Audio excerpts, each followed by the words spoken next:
Bonsoir, vous İyi m'entendez? akşamlar. Hepiniz hoş geldiniz. Bonsoir, bienvenue à tous. Konuğumuz Fransa. Nous avons la France dans la série des musées qui parlent. C'est donc notre quatrième invité de France. Monsieur Michael Cousigo est parmi nous. Bienvenue, merci d'avoir accepté notre invitation. Nous avions démarré cette série de musées qui parlent en 2012, ici à Istanbul Moderne. Il s'agit de faire connaître aux amateurs de l'art en Turquie les différentes pratiques des différents musées du monde. Nous avions commencé avec les musées des États-Unis, ensuite le Royaume-Uni et l'Allemagne avaient suivi. Et cette année, c'est donc avec le soutien de l'Institut d'études françaises que nous avons accueilli, nous continuons à accueillir les professionnels artistiques français cette année. Donc j'aimerais aussi à cette occasion souhaiter la bienvenue à Monsieur Christian Schnell et nous vous remercions pour votre soutien précieux. L'atelier des Lumières était en fait une fonderie qui a commencé ses activités en la deuxième moitié du 19e siècle et c'est un lieu ensuite qui a été utilisé par différents ateliers, finalement des locaux qui ont été abandonnés et ensuite restaurés et finalement qui servent d'un centre artistique depuis 2012. Et ce sont 3 expositions qui démarrent ces lieux. Gustave Klimt est la première exposition qui accueille dans les 3 premiers mois 1 800 000 de visiteurs. Donc c'est un très grand succès. Aujourd'hui, nous allons écouter évidemment l'histoire en entier de Michael et je vous cède la parole. Merci beaucoup. Donc je vais parler en français. Je vais essayer de pas trop parler trop vite pour la traductrice. Écoutez, je vous remercie beaucoup pour votre accueil et je voudrais remercier avant tout Istanbul Moderne de son invitation. C'est ma première venue à Istanbul. J'ai pu faire une petite promenade cet après-midi pour découvrir la ville et j'ai été très surpris par l'énergie qu'il y a dans cette ville. Et c'est une ville, évidemment, que l'on connaît dans le monde entier. Mais j'étais vraiment très heureux d'être ici parce que je suis aussi un passionné d'art, de par mon parcours, et passionné d'histoire. Et donc, me retrouver à Istanbul, pour moi, c'est quelque chose de très intéressant et très important. Donc, voilà, je voudrais remercier toute l'équipe, avant tout, de Istanbul Moderne pour son accueil. Pour ce Museum Talk. Donc je suis effectivement Michael Cousigo, je suis le directeur de l'Atelier des Lumières. Avant de vous faire la présentation du concept de l'Atelier des Lumières, je vais vous faire un petit rappel historique de la société Culture Espace qui est à l'initiative de ce projet. Donc moi, je travaille chez Culture Espace depuis bientôt 17 ans.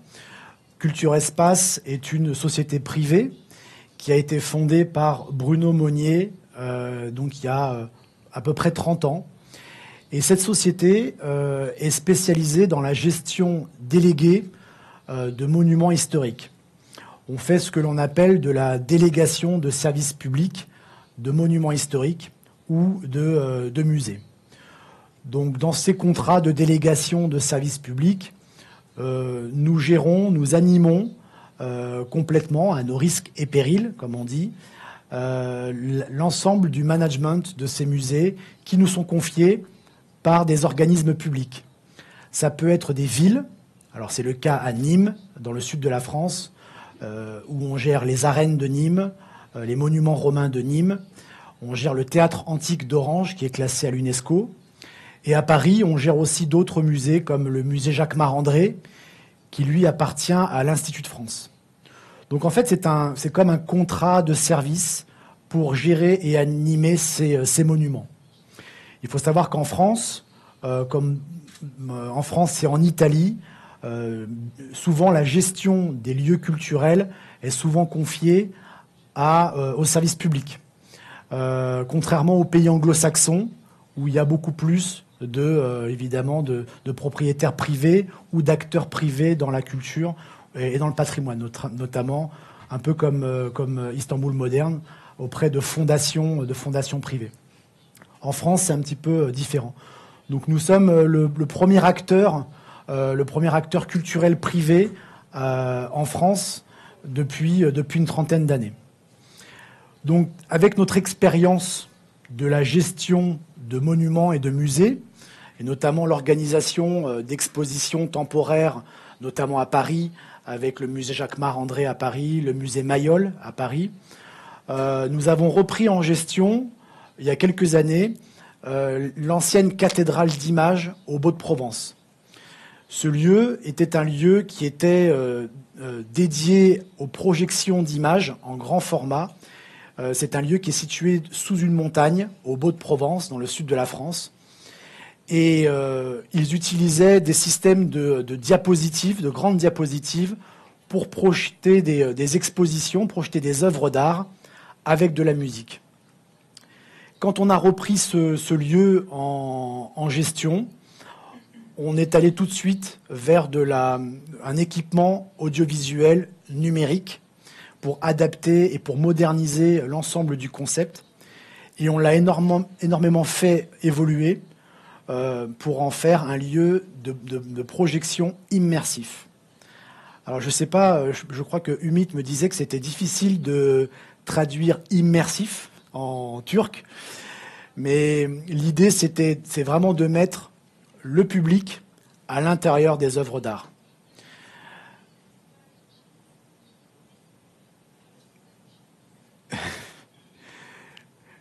Voilà, donc l'idée c'est vraiment que le public ressente quelque chose quand ils vont découvrir ces œuvres d'art projetées. L'idée c'est de ne pas faire un diaporama, ça n'a pas de sens. On ne va pas faire un PowerPoint de tableau, c'est pas du tout le propos. L'idée c'est vraiment de proposer quelque chose de différent. Donc avant tout, ce projet, quand on a repris les carrières de lumière, la cathédrale d'images qu'on a appelée carrière de lumière, quand on a repris ce site, on s'est dit qu'on pouvait développer ce projet ailleurs, et notamment dans des grandes villes.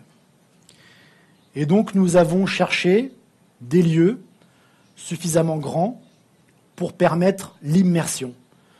Donc pour quand le public rentre à l'intérieur, un peu comme dans une cathédrale, vous rentrez à l'intérieur et vous êtes tout de suite pris à l'intérieur du monument. Donc il nous fallait trouver un lieu suffisamment grand pour permettre cette immersion. Et donc nous avons cherché des lieux dans Paris et nous avons trouvé donc cette ancienne fonderie du 19e siècle que l'on a entièrement restaurée pour en faire le premier centre d'art digital à Paris. Donc je vais vous expliquer le concept. Aujourd'hui, nous sommes en train de développer ce concept-là en France et aussi à l'international. Je vous montrerai les projets parce qu'on pense qu'il y a un véritable intérêt pour le grand public, pas forcément pour des gens qui connaissent bien l'art ou qui connaissent bien l'histoire de l'art. L'idée, on va s'adresser, nous, au grand public. Et l'idée, c'est de proposer aussi une expérience artistique différente de celle des musées traditionnels. Donc souvent, on a eu au début, surtout en France, on aime bien les polémiques. On a eu des gens du milieu de la culture qui disaient « Non mais, c'est pas de l'art. Ce que vous faites, c'est pas de l'art. » Ben si, justement, c'est de l'art, mais c'est de l'art numérique. Et le succès est là, puisqu'on a accueilli un peu plus d'1 million de visiteurs pour voir Klimt. Et surtout, on a accueilli un public qui ne vient pas dans les musées. En France, il n'y a que 6% des Français qui vont au musée. 6. Qui poussent la porte d'un musée. si on enlève évidemment les touristes. Donc en fait, il y a aussi un vrai problème d'accès à la culture pour le grand public. Les gens vont au cinéma, les gens vont au zoo, les gens vont dans les parcs de loisirs, mais finalement, ils ne consomment pas de la culture. Avec l'Atelier des Lumières, les deux idées, c'est d'amener le grand public à découvrir l'art d'une autre manière, le grand public, mais aussi de créer de véritables œuvres numériques réalisées par des artistes numériques.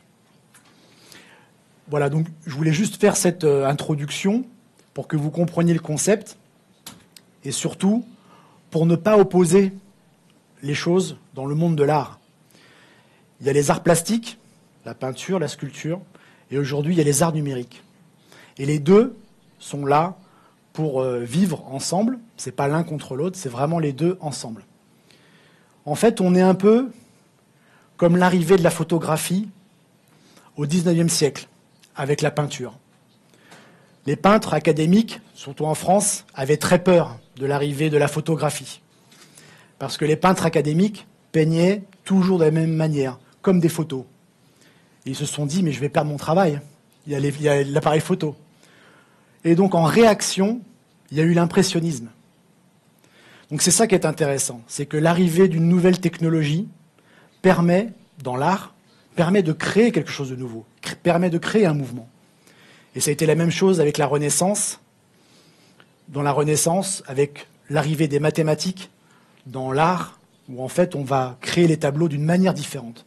Donc à chaque fois, c'est un lien entre la technologie et l'art. Et c'est exactement ce que l'on fait nous, c'est de la technologie avec de l'art. Alors, je vais vous présenter donc évidemment le projet.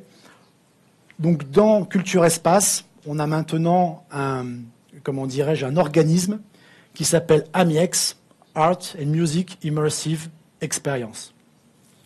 Là, vous avez une photo des carrés de lumière.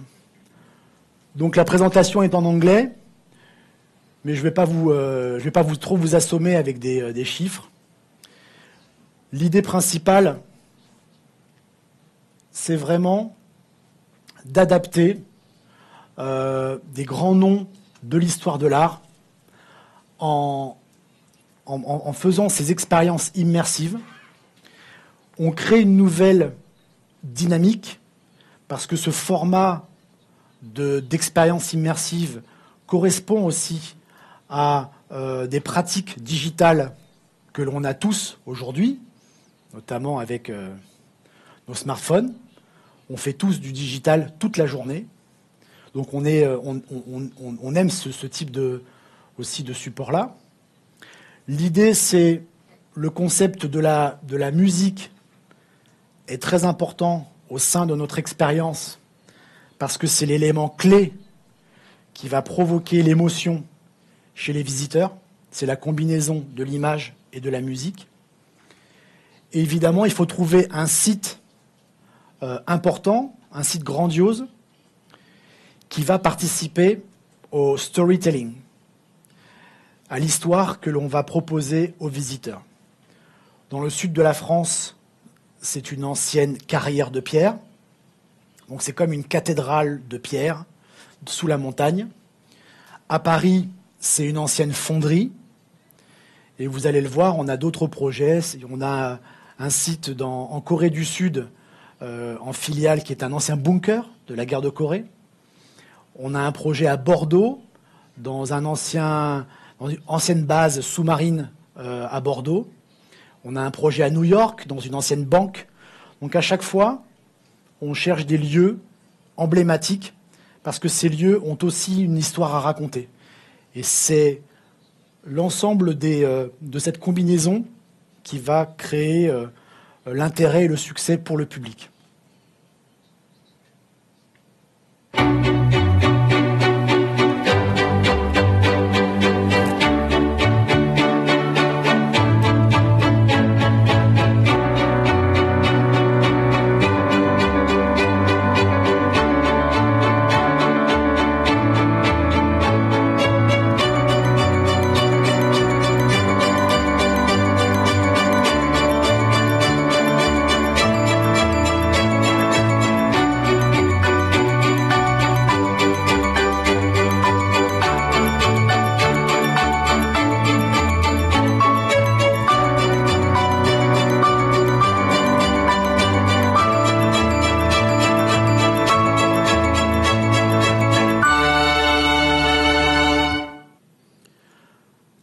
ça c'était l'exposition de l'année dernière.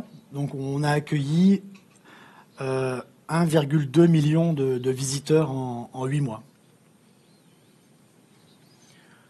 Alors l'Atelier des Lumières, pour sa particularité, donc c'est un lieu dans le 11e arrondissement de Paris, qui était un lieu, c'est un arrondissement dans l'est de Paris, qui était un arrondissement assez industriel. Donc c'est là où on trouvait dans Paris toutes les anciennes fonderies, où on fabriquait les chemins de fer, où on fabriquait toutes les structures métalliques, notamment pour les différents ouvrages au XIXe siècle.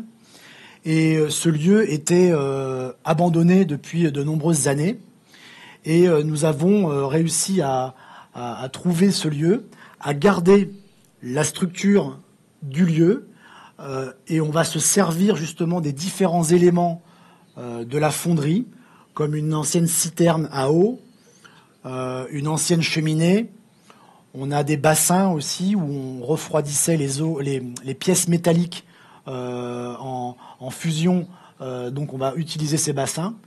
On utilise en fait toutes les parties de la fonderie pour s'en servir comme écran de projection.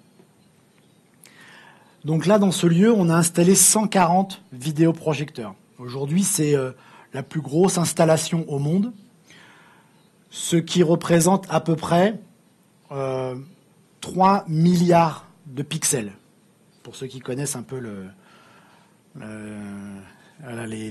les rendus. Donc c'est une production, quand on fait une exposition qui est très grosse, et on projette sur 3300 mètres carrés, en comptant le sol et tous les murs, c'est 3300 mètres carrés. Mais la halle en elle-même fait 1300 mètres carrés. Les carrières de lumière dont je vous parlais au Beau-de-Provence, qui reçoivent à peu près 500 000 visiteurs par an. Donc c'est un lieu qui est magnifique, qui permet d'avoir une autre expérience encore, même si c'est la même exposition. On a fait Klimt là. On peut voir Klimt à Paris et Klimt dans les carrières de lumière. C'est deux expériences différentes. Même si c'est la même exposition, ce sont deux expériences tout à fait différentes. On a un peu moins de vidéoprojecteurs, on a 100 vidéoprojecteurs. On a par contre 7000 mètres carrés de surface de projection et on a à peu près 3500 mètres carrés de surface. Donc c'est quasiment 3 fois l'Atelier des Lumières. Donc c'est très très grand. C'est un lieu incroyable où Jean Cocteau avait filmé son film Le Testament d'Orphée.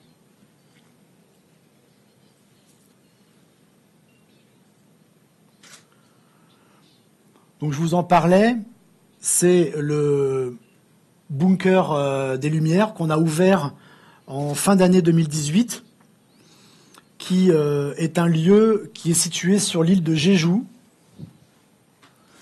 Donc on ne connaissait pas l'île de Jeju, mais c'est une île très touristique qui accueille plusieurs millions, 30 ou 40 millions de touristes par an qui viennent de toute l'Asie.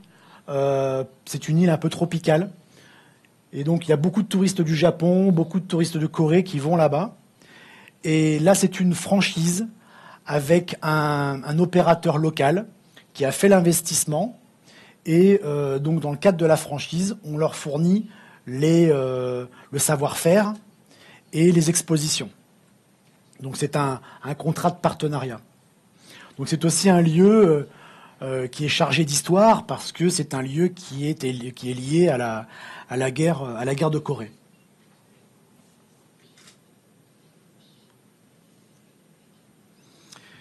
J'ai pas mis la présentation de Bordeaux, mais à Bordeaux, nous avons à peu près 10 000 mètres carrés, donc c'est presque 10 fois plus grand que Paris. Donc dans cette ancienne base sous-marine de Bordeaux, que l'on va ouvrir au mois d'avril l'année prochaine. Donc c'est très grand, et on est très content de pouvoir faire ce projet avec la ville de Bordeaux. Alors, qu'est-ce que c'est que ces expositions digitales? Ces expositions digitales, c'est avant tout une durée. Donc, on fabrique ces expositions un peu comme un film. On travaille avec un réalisateur qui s'appelle Gianfranco Iannuzzi, qui est le concepteur de ce type d'expérience numérique, immersive, d'adaptation de grands artistes de l'histoire de l'art ou de grands courants de l'histoire de l'art en digital. C'est son interprétation personnelle de ce courant artistique. Lui, c'est un artiste numérique. Donc il n'est pas là pour faire une rétrospective, il n'est pas là pour donner un cours d'histoire de l'art.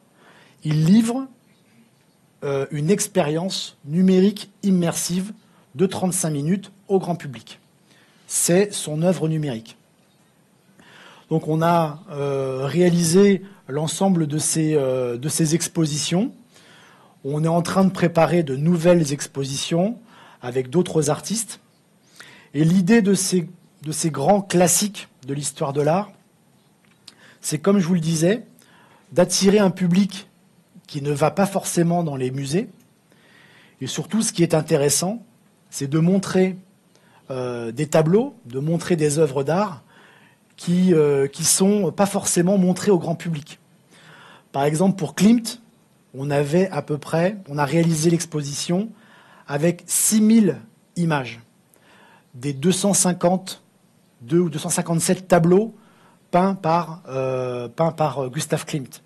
Donc en fait, on avait tous les tableaux de Klimt à montrer dans un seul et même lieu. Alors évidemment, ce n'est pas les mêmes formats, on n'est pas dans la peinture, mais par contre, l'art numérique permet aussi de faire des zooms, de montrer la matière. Et ça marche très bien avec les impressionnistes, et ça marche très bien avec Van Gogh, que je n'ai pas mis là, mais ça marche très bien avec Van Gogh, où en fait la projection numérique permet vraiment de montrer la texture de la peinture de Van Gogh, les coups de pinceau, qui sont très intéressants. L'année prochaine, on a une exposition, ça sera Monet, Renoir, Chagall, Voyage en Méditerranée, que l'on va faire à Paris. Et la deuxième exposition, donc on a une exposition longue, et on a une exposition plus courte, qui dure à peu près 10 minutes, une exposition sur un autre artiste. Et là, on va faire une exposition à Paris sur Yves Klein. Et on a un gros challenge avec la fondation Yves Klein. L'idée, c'est de reproduire le bleu Klein en projection, avec exactement le même Pantone. Donc c'est un bleu outre-mer qui est très difficile à réaliser, dont il était le seul à avoir un peu le secret. Mais on a retrouvé dans les archives Yves Klein des projets que Yves Klein avait dans les années 50 de faire de la projection de son bleu dans Paris, sur l'obélisque de Paris, sur l'Arc de Triomphe. Il voulait projeter du bleu sur les monuments. Donc c'est déjà à l'époque un précurseur, je dirais, de l'art digital, de l'art du mapping de ces couleurs. Donc on est très heureux de pouvoir faire cette expérience avec Yves Klein. Et on va voir d'ailleurs ce que ça va donner. Donc il va falloir associer ce bleu avec une musique particulière. Donc à chaque fois, il faut associer ce courant visuel avec une musique qui va évidemment créer cette émotion.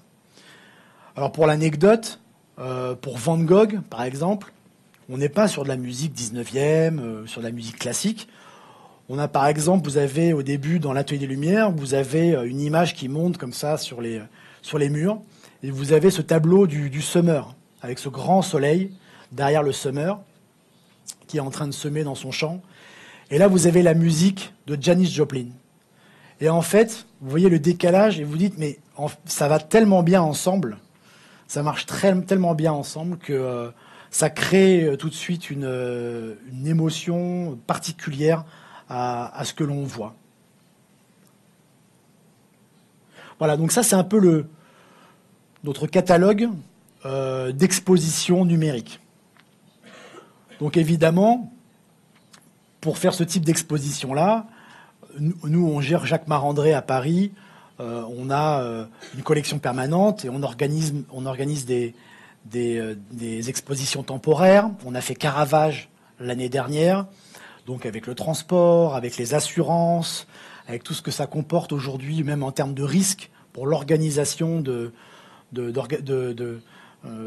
d'expositions temporaires. C'est très difficile, c'est devenu de plus en plus difficile de faire sortir les tableaux de différentes institutions. Il y a aussi un risque terroriste en France, donc les prêteurs sont un peu réticents. Il faut transporter, il faut stocker. Là, tout est stocké dans des disques durs. Donc c'est quand même assez confortable et on peut les envoyer dans le monde entier. Alors évidemment, ce n'est pas les œuvres originales. Mais de toute façon, ça ne remplacera jamais, de toute façon, l'émotion que l'on a devant un vrai Van Gogh ou devant un vrai Klimt. On est d'accord. Mais c'est une nouvelle approche de l'histoire de l'art. Là, pour Van Gogh, donc on a ces combinaisons de tableaux ou de grands formats qui permettent vraiment de zoomer dans les toiles. Alors, c'est pas découpé, surtout pas. C'est vraiment des effets de mouvement, de zoom dans la toile pour montrer certains détails ou pour accentuer des effets de matière ou de couleur. Donc, c'est tout ce que l'on se permet. Et il faut savoir qu'on a fait l'exposition Picasso. Donc évidemment, pour faire une exposition Picasso, on a dû avoir les droits pour le faire. Donc on travaille avec les fondations pour avoir les droits. Donc on paye des droits et surtout on obtient les autorisations des fondations pour pouvoir faire ça. Donc évidemment, ils nous disent, vous ne découpez pas dans les toiles. Ils comprennent bien qu'on va simplement animer cette toile-là juste pour créer un mouvement et créer cette dynamique. Donc Van Gogh, Monet, Renoir, Chagall, donc tous les impressionnistes fonctionnent très bien donc en projection. Donc là, dans les toiles évidemment, on voit les nénuphars de Monet, on est aussi dans les toiles de Renoir. Chagall, évidemment, on a toute une partie sur les vitraux de Chagall qui fonctionnent très bien en projection. Donc on se rend compte que ces artistes-là, les artistes impressionnistes ou modernes, fonctionnent très bien en projection digitale. Klimt, vous avez vu. Alors Klimt, évidemment, c'est très intéressant parce que c'est un peintre du grand format aussi. Donc ça marche très bien en vidéoprojection. Klimt, il a été d'abord un artisan peintre. Il a appris son métier d'abord comme étant un peintre de fresques décoratives. Donc c'était un peintre décorateur. Mais il a appris justement la perspective, il a appris le grand format. Et donc ça marche très bien en projection, ces fresques marchent très bien. Et évidemment, après, on montre les différentes périodes de la vie de Gustav Klimt, et notamment la rupture avec la sécession viennoise, où là, on est vraiment dans le modernisme. Et on voit, sans expliquer aux gens, les gens voient la rupture eux-mêmes. Ils voient l'académisme de Klimt au début, la rupture, et ils voient la sécession, et ils voient la naissance d'un nouveau courant. Et ça, on le fait sans présentation, sans texte, sans date, sans explication. C'est amené avec la musique, c'est amené avec le séquençage, et c'est écrit comme un film.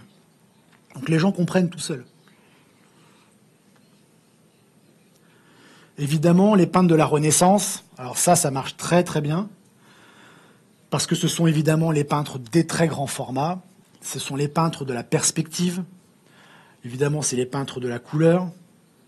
Donc on a essayé d'adapter certaines choses, notamment de la chapelle Sixtine, sur les plafonds de la carrière de lumière. Ça marche magnifiquement bien. Et on a l'impression de rentrer dans une cathédrale, on est pris par toutes ces images. C'est un c'est vraiment une très très belle exposition.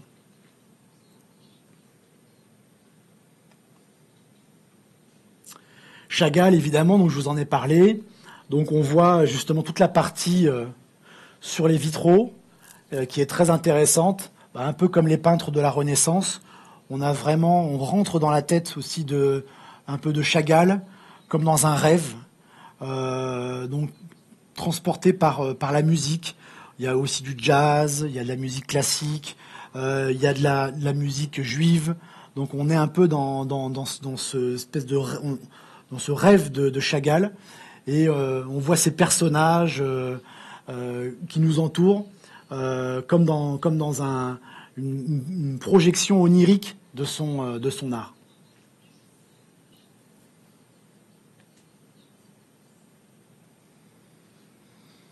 Là, on est sur une exposition qui est très intéressante également, sur Bosch, Bruegel, Arcimboldo. Là, on est vraiment dans le fantastique. Et c'est une exposition qui fait peur aux enfants, mais qui marche très bien aussi, parce qu'on est complètement immergé dans un autre monde. On est quasiment à la limite de la science-fiction. Et c'est quelque chose qui interpelle beaucoup. Et on a un final sur cette exposition-là, avec la musique de Led Zeppelin, Stairway to Heaven. Et c'est incroyable. Les gens sont allongés par terre. Ils ont... Donc c'est vraiment très contemplatif. Ça amène au rêve. Les gens lâchent prise complètement.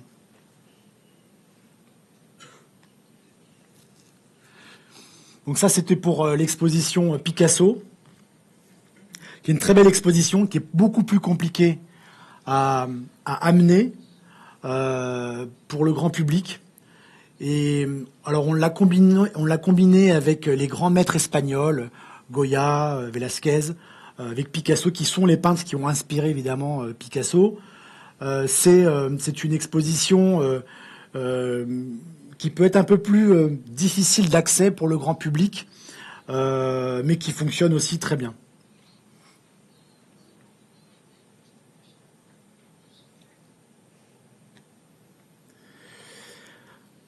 Alors, après avoir justement évoqué toutes ces adaptations des grands classiques de l'histoire de l'art en numérique, l'idée qu'on a eue, c'était vraiment de montrer que le design digital, l'art numérique, était un vrai courant artistique à part entière.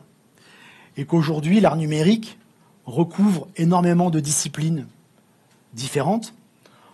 On peut mettre l'art vidéo, on peut mettre les installations numériques, on peut mettre la VR, il y a de l'art VR, on peut mettre le vidéo mapping, c'est un peu ce que l'on fait.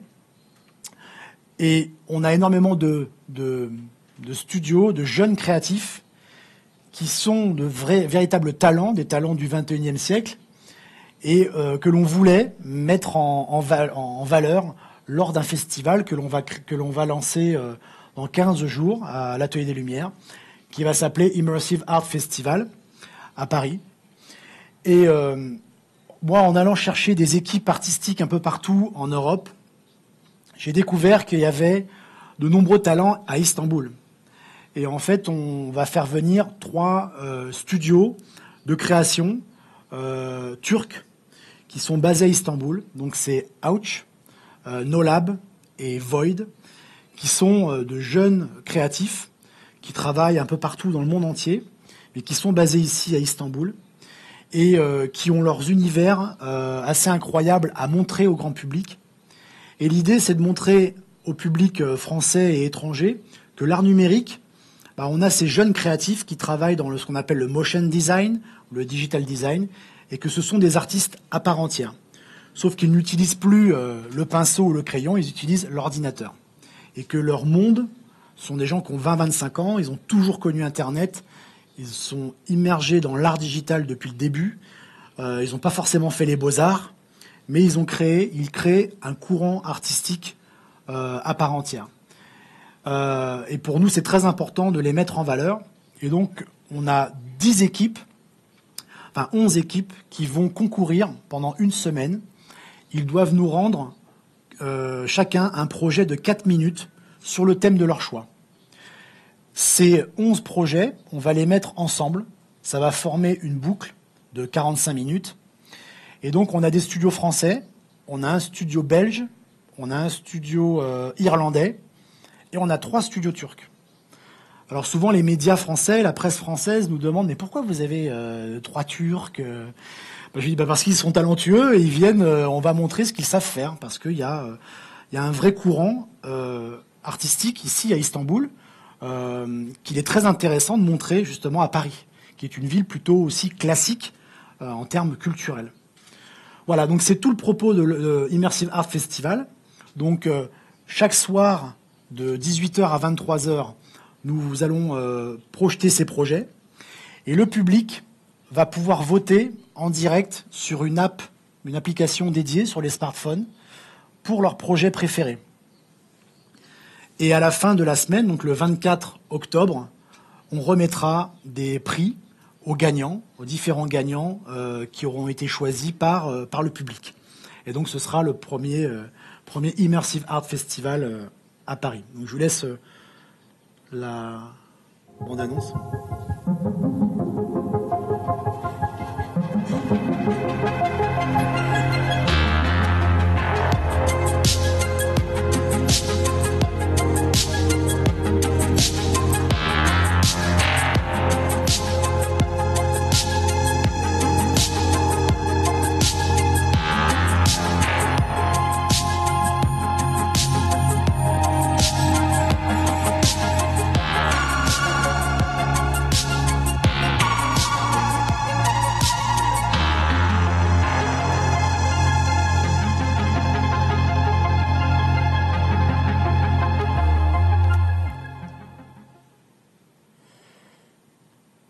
Voilà, je vous remercie beaucoup.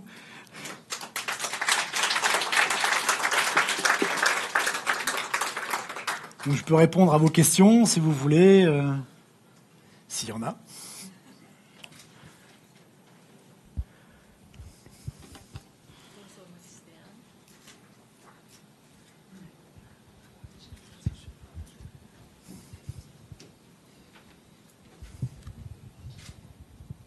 Acaba doğru mu anladım? 250 tablosu var Gustav Klimt'in ve 6000 tablo yaptık büyüterek, zoomlayarak. Doğru mu anladım? On a pris 6000 images, 6000 photos tirées de ces 250 tableaux. Pour pouvoir faire 35 minutes d'exposition. İkinci bir soru daha sorabilirsem, bu ışıkların herhangi bir zararı var mı insanların gözlerine veyahut işte neyse?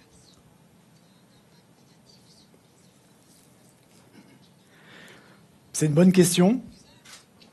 En fait, on a eu des problèmes avec un problème avec un épileptique. Donc on informe les gens qu'il peut y avoir un risque avec les projections. Ouais.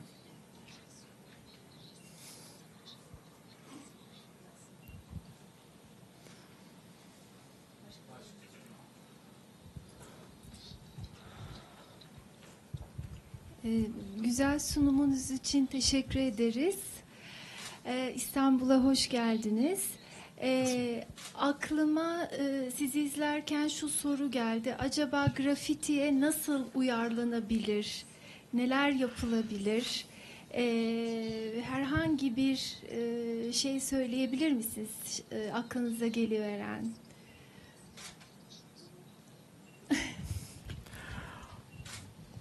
Oui, parce qu'en fait, il n'y a pas de limite avec ce que l'on peut projeter. Donc en fait, évidemment, on a pensé à Banksy, Mais la difficulté, c'est d'avoir les droits.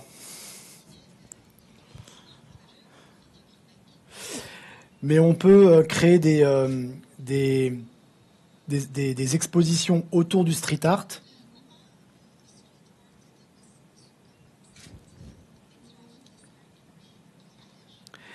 Et d'ailleurs, c'est ce que des étudiants de l'école des Gobelins à Paris vont... Ah pardon. Donc l'école des Gobelins à Paris, ils vont... donc c'est l'école de l'image, l'école de la création de l'image, très connue. Les étudiants ont fait des projets autour du rappeur Orelsan, qui est un rappeur français. Et leur projet tourne autour des graffitis et de la typographie. Et donc ils ont tous 20 ans et ils ont créé une œuvre immersive pour le studio. C'est très street art, mais en fait on peut tout faire. La seule limite que l'on a, c'est celle que l'on a eue avec Yann Arthus Bertrand, qui est un photographe français très connu, qui a fait des films qui s'appellent, et notamment beaucoup de photos, mais des films aussi, des films documentaires sur la Terre vue du ciel, avec des paysages magnifiques. Et on a fait une exposition de Yann Arthus Bertrand au mois d'octobre l'année dernière. Et Yann m'avait dit... tu peux prendre toutes les images que tu veux.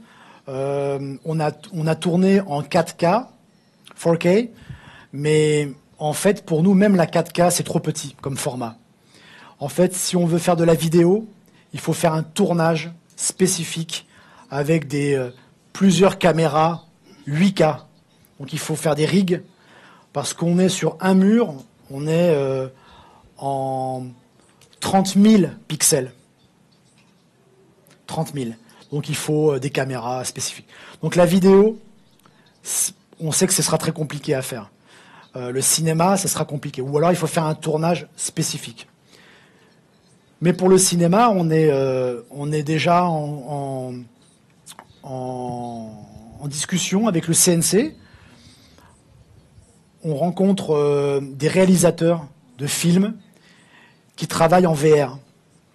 Et ils travaillent sur des projets en 360. Et on peut adapter la VR dans notre lieu. Parce qu'il y a une difficulté technique, mais il y a surtout une difficulté de réalisation. Et aujourd'hui, les écoles de cinéma, elles apprennent à faire un cadre, à filmer dans un cadre. C'est le cinéma. En fait, on fait du cinéma de la même manière depuis 120 ans. C'est un écran et le public. Toujours. Nous, on a le public et l'image est tout autour. Et même au sol. Donc ça veut dire qu'il faut créer une mise en scène différente et une écriture différente.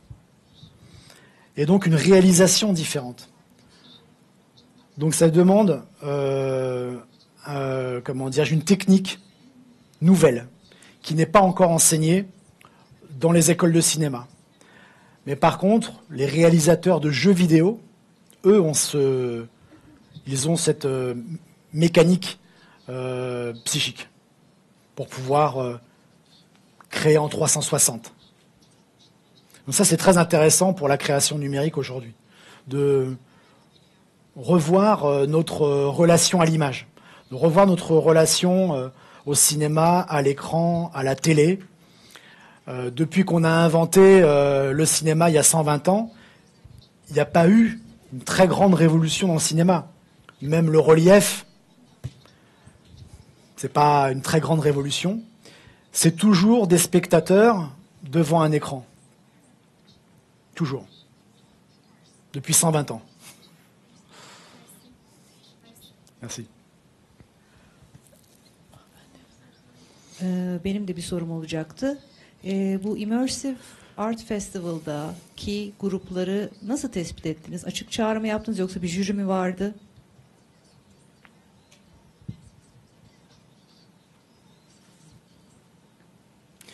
Alors en fait, non, c'est moi qui ai fait le jury tout seul. Parce que je suis directeur, c'est pour ça.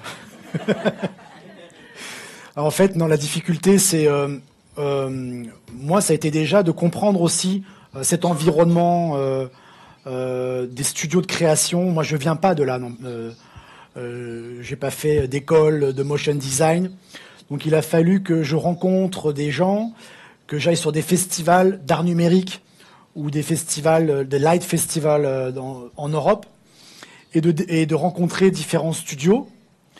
Et je dirais que le bon rendez-vous, c'est Ars Electronica à Linz, qui est un des festivals les plus anciens autour de l'art numérique. Je crois que c'est un festival qui a 40 ans, qui va fêter son 40e année cette année, qui pose de vraies questions sur le numérique, la technologie et notre relation, la relation sociale face à la nouvelle technologie. Donc ça va beaucoup plus loin que l'art. Ça va vraiment, c'est vraiment notre place, nous en tant qu'humains, face à la technologie, face à l'intelligence artificielle. Et donc, eux font venir beaucoup de studios, beaucoup d'artistes, de créatifs du monde entier. C'est très intéressant. Et c'est là où j'ai rencontré Ouch. Donc, on est devenus très, très amis. Et Ouch, je les ai fait venir à l'Atelier des Lumières en 2018 pour faire un projet qui s'appelait Poetic AI. C'était un projet très noir et blanc qui a été fabriqué à base d'un algorithme, donc avec des données qui sont lues par l'algorithme et qui sont ensuite projetées sur les murs. Et à Ars Electronica, j'ai rencontré aussi Nolab et Void, que l'on va faire venir aussi à Paris. Mais moi, je pensais que effectivement, ces studios-là étaient très implantés à Istanbul. Et en fait, ils m'ont dit non, nous on travaille partout, mais on n'est jamais prophète en son pays, en fait. On travaille très peu ici en Turquie. Et moi, je suis très très heureux de les faire venir à Paris, parce que ça, comme on dit en français, ça secoue un peu l'arbre. L'arbre de la culture, où en fait, parfois en France, on est un peu enfermé entre nous, notamment à Paris, dans le monde de la culture. Puis vous connaissez les Français, toujours très fiers de leur culture.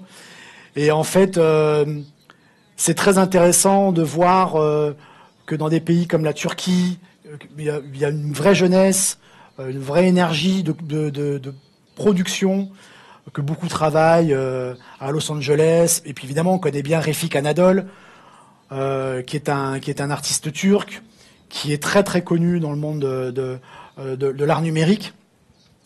On connaît des gens aussi qui sont basés au Brésil, on connaît des gens, des Russes aussi, des studios russes. Donc en fait, il y a tout un courant qui est porté par des jeunes artistes du numérique. Et ça, c'est passionnant de pouvoir le montrer un peu aux conservateurs de la culture qu'il y a une vraie production nouvelle aujourd'hui dans le monde de l'art qui est en train de révolutionner beaucoup de choses. Öncelikle hoş geldiniz. Sizi İstanbul Modern'de ağırlamaktan çok mutluyuz. Benim sorum ziyaretçi demografisiyle ilgili. Dijital sanat deyince ziyaretçinin ağırlıklı olarak genç olacağını düşünürüz. Öyle mi? Yoksa bu bir ön yargı mı? Az önce siz de Refik Anadol'dan söz ettiniz. Onun işlerinde de aslında ziyaretçinin kimi zaman dijital sanatta özne olduğu, işleri olduğunu biliyoruz. Başka sanatçıların da mutlaka var. Bir hani gerçekten genç ziyaretçiler mi daha çok bir angajman kuruyor dijital sanatla, bir bağlantı kuruyor.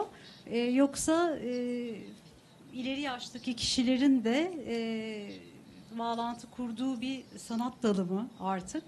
Oradaki gözleminizi ben merak ettim. Yani ziyaretçi deneyimi, ziyaretçi reaksiyonu ve ziyaretçinin nasıl connect olduğu. Alors en fait, on a vraiment tous les publics. C'est-à-dire que ça va vraiment des familles avec enfants, jeunes enfants, jusqu'aux personnes retraitées qui habitent à Paris et qui sont très curieux justement de ces nouvelles technologies-là.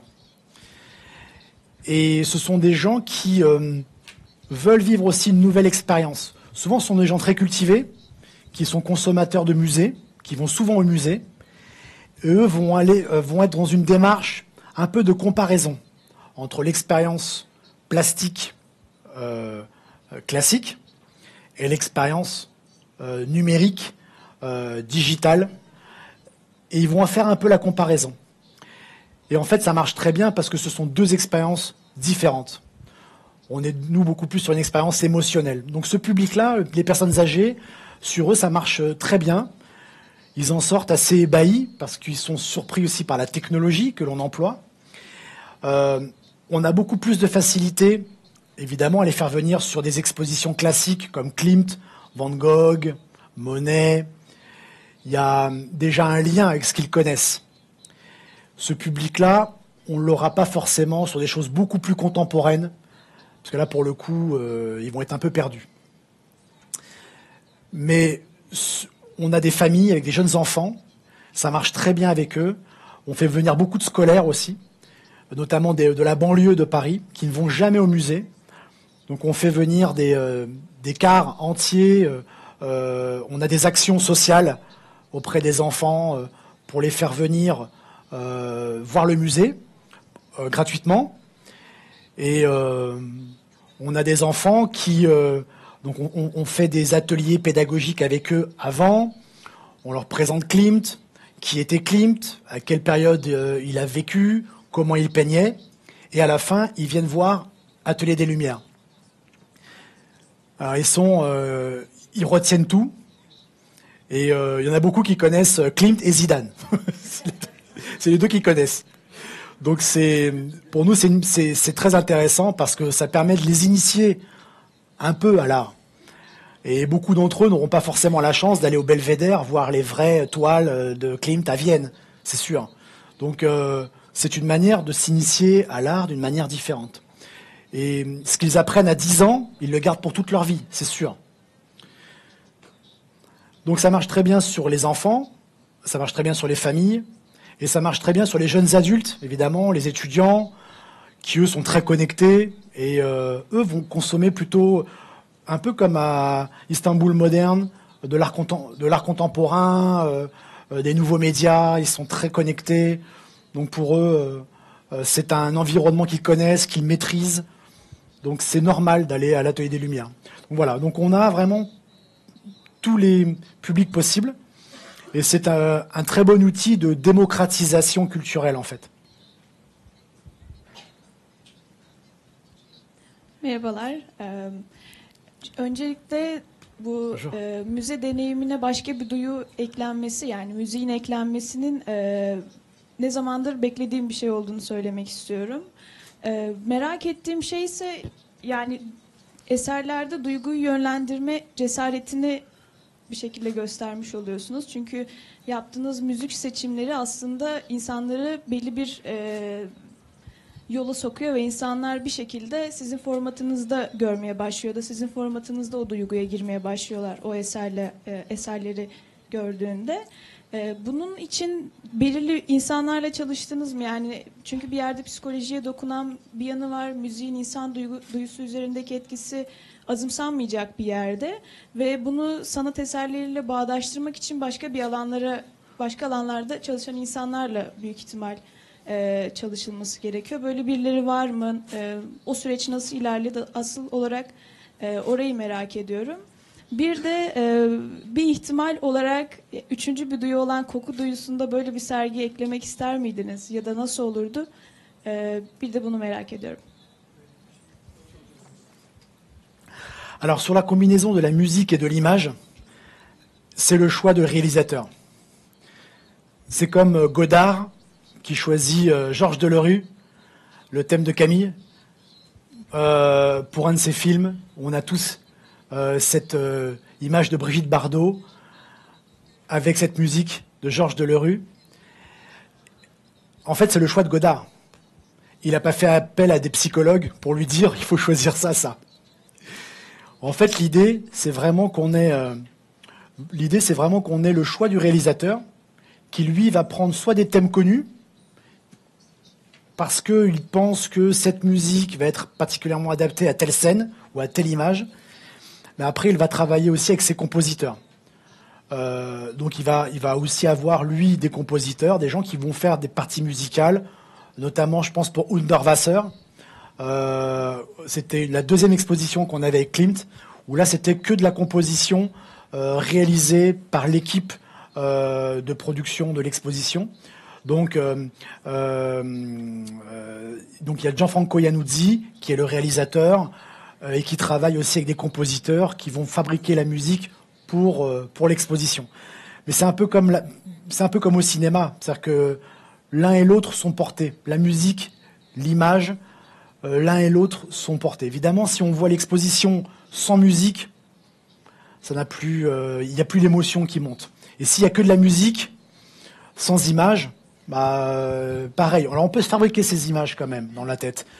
C'est plus facile la musique. Mais c'est vraiment l'association des deux qui fonctionne bien. Donc c'est vraiment un choix de réalisation. Et je ne sais plus quelle était la deuxième question.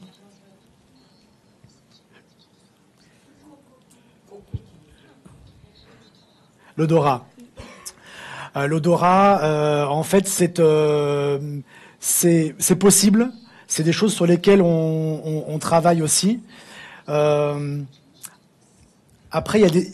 Alors ça, on peut le faire dans l'atelier des Lumières, mais on n'a pas encore trouvé les bons systèmes de diffusion, parce qu'il ne faut pas que ce soit trop important, parce qu'on a un lieu qui est quand même contraint. Autrement, les gens peuvent être malades ou je ne sais quoi. Techniquement, on peut le faire. Mais ça pourrait apporter évidemment encore autre chose. Mais il y a des choses sur lesquelles on n'ira pas, notamment la VR, pour des contraintes aussi d'exploitation. On a jusqu'à 5000 visiteurs par jour. Donc c'est impossible de gérer des casques de VR avec tout ce public. C'est impossible. Son soruyu alalım lütfen. Hoş geldiniz. Sunumunuz, içime bilgilendirmeniz için teşekkürler. Bir sorum olacak. O da şöyle, yani şimdi teknoloji ve dijitalleşme hayatımızın içinde ve ya bundan kaçma şansı yok. Ve teknoloji sayesinde, dijitalleşme sayesinde bilgiye, görsele artık çok daha rahat ulaşılabiliyor. Ve biz tüketiciler diyelim, bilgiye, görsele bu kadar çabuk ulaşmaya alışmışken ve dijitalleşme üzerinden yapılan böylesi bir serginin daha doğrusu farklı ülkelerde, farklı mekanlarda belki sanal gerçeklik gözlükleriyle 3 boyutlu olarak bizlerin çok daha rahat ulaşılabilmesi gibi bir proje düşünülebilir mi? Yani neden X bir ülkedeki X bir sergiye giderek özellikle böylesi bir dijital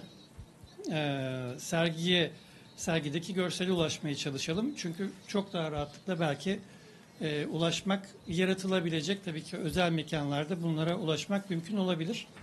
Bu tür bir proje düşünür müsünüz, düşünüyor musunuz? Teşekkür ederim.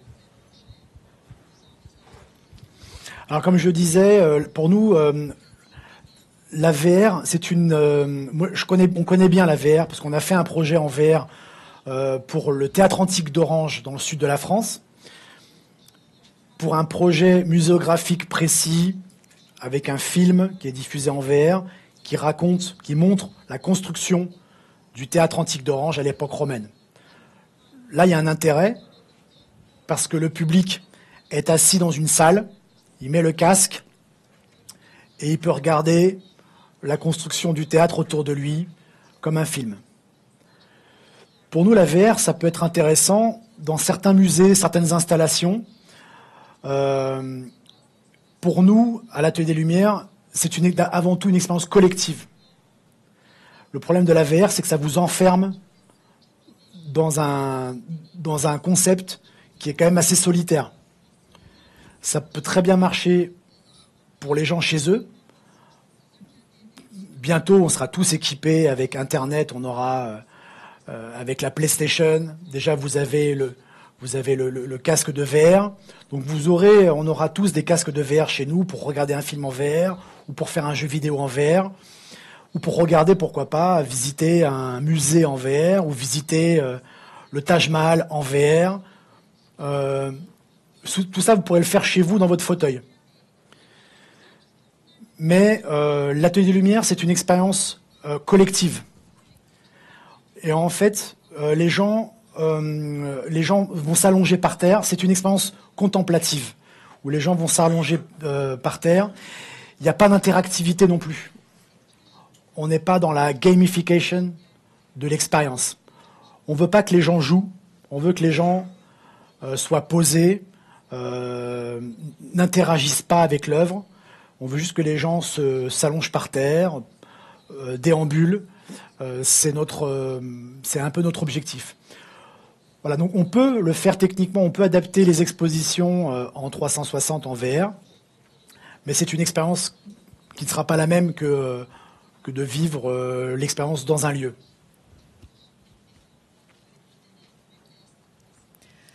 Çok teşekkürler Mikael. Çok teşekkürler hepinize katıldığınız için. Merci à vous.